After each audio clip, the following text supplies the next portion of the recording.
Hi friends,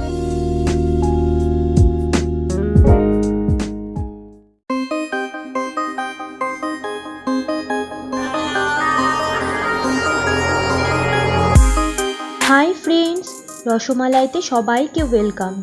আজকে আমি বাঙালির প্রিয় মিষ্টি মালপোয়া বানিয়ে দেখাবো।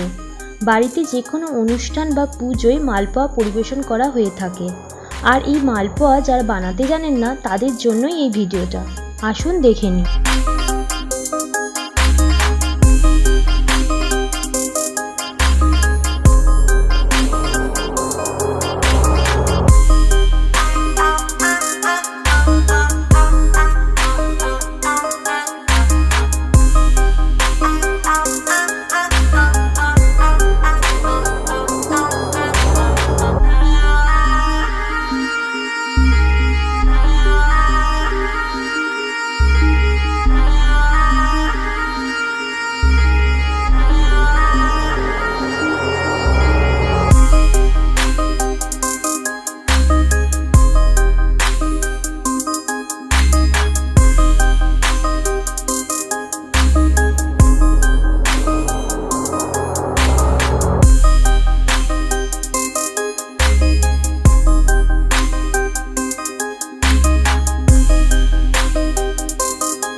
রসে ভেজা এই মিষ্টিটা বানানো যেমন খুবই সহজ আর খেতেও খুব সুস্বাদু।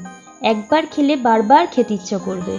আপনারা এই রেসিপিটা বানিয়ে আমাকে জানান কেমন হলো। কোনো সাজেশন থাকলে অবশ্যই কমেন্টে জানাবেন। ভালো লেগে থাকলে শেয়ার করবেন। ফিরে আসবো আর একটা নতুন রেসিপির সাথে।